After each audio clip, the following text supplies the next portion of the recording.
soeking na myself. Who I am identifies who I become, or will become. Want op daardie stadium het ek nie geweet wie of ek is of waar ek inpas nie. Toe ek gebore is, was ek in 'n boks geplaas. 'n vierhoekige boks. Hierso, jy's Fatima. Hier's jou, don't do this, don't do that. Hulle het jou maak geglo.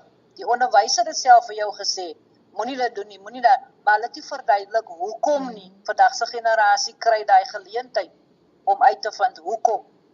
Ons generasie was nie dit, of die priester sê, nee, jy moet die 10 gebooie ken, maar hoekom moet ek dit ken? Verstaan jy? Ons is so in 'n boks geplaas, en toe ek my oogklappe weghaal, want ek wou hom weggee, het ek gesien, maar dis 'n lekker wêreld, die is 'n goeie wêreld, is mens wat dit maak, wat dit moeilik maak. Op die oppervlak is Ek is geen slams die storie van 'n Indiese moslim meisie wat in die 60er en 70er jare in die destydse distrik 6 groot word en haar pad in die groter Suid-Afrikaanse samelewing probeer vind. Dis egter veel meer as die lewensverhaal van 'n gefolterde siel wat sukkel om haar plek in die wêreld te vind. Op 'n dieper vlak is Ek is geen slams 'n uitroep om erkenning van menswaardigheid en individualiteit en die reg om onafhanklik te dink van vroue, nie net in die Suid-Afrikaanse konteks nie, maar oral waar vroue steeds misken en onderdruk word. Dis bekend dat depressie makliker ontstaan waar iemand nie toegelaat word om hom of haarself uit te leef en eintlik 'n autentieke lewe te volg nie. Fatima kan nooit eintlik as kind en as volwassene wees wie en wat sy wil wees nie. En dit gee eintlik vir jou die ideale groeiplek vir depressie.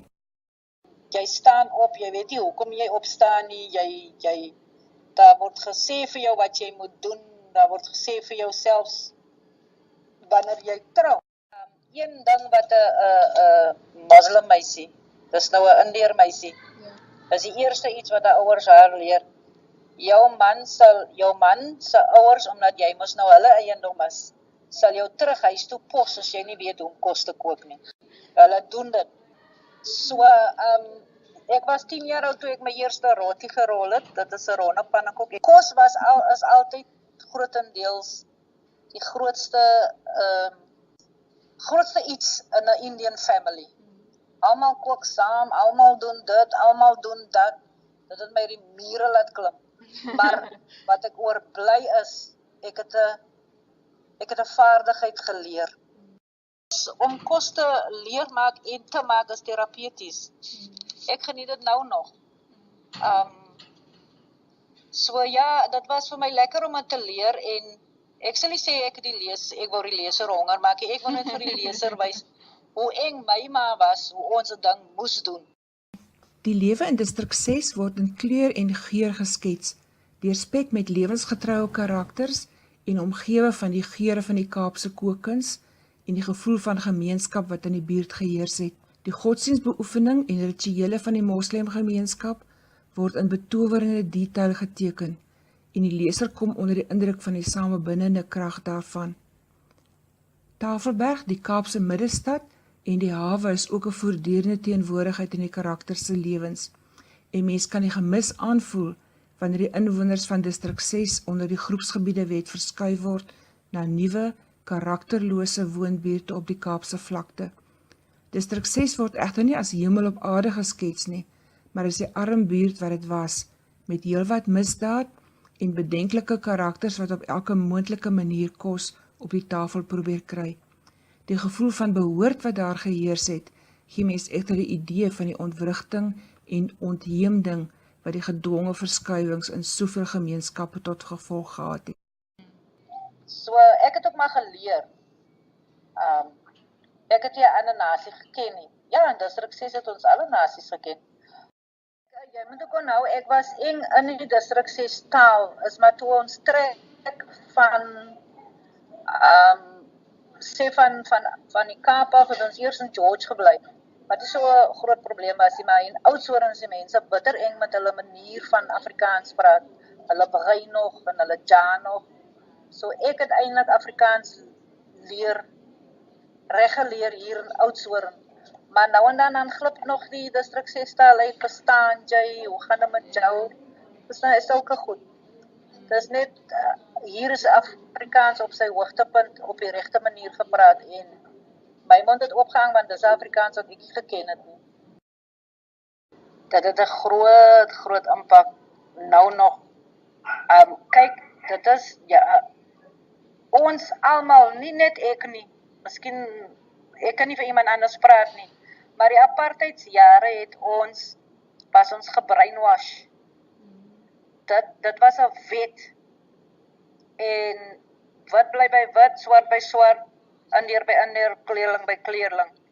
Nou apartheidsjare het gemaak dat ons bewus raak van mekaar. En want ons het nie geweet nie, okay, jy's 'n Indian. Dit is 'n brainwash ding. En as ons daai mindset nie gaan change nie, dan gaan dit nooit verander nie. En ek voel nog steeds, want baie maal dan sal ek vir myself sê, don't go there, don't think that way, it's just a human being. Dit is wat dit apartheidsjare gemaak het aan ons. Uitgewys, ons is verskillend van mekaar. En dit was nie waar nie. Ons almal is op dieselfde aarde. Ons is almal op dieselfde aarde. Maar ons lewe in ons eie wêreld. Jou persepsie is die myne is die joune nie. Ek kan nie in jou skoene staan nie, jy kan nie in my skoene staan nie. Jy kan vir my dieselfde vraag vra en ek kan vir jou dieselfde vraag vra, maar ons denke verskil. So is 'n nuwe elke dag is 'n nuwe wêreld vir my. Elke dag gaan iets oop vir my. Hoe dink hierdie mense? Wat dink hierdie mense? En baie mense se fondasies is reg gelê, nou waar gaan dit verkeerd? Vir wie gee jy die blame? Toe vind ek nee, dis taal. As jy nou by. Taal is 'n belangrike iets. Linguisties. Hoe dra ek iets oor en hoe verstaan ek iets? Op my ou dag kom dit by my uit is hoe kommunikeer ek met die volgende persoon? Hoe sien ek hy persoon? Hoe leer ek hy persoon ken?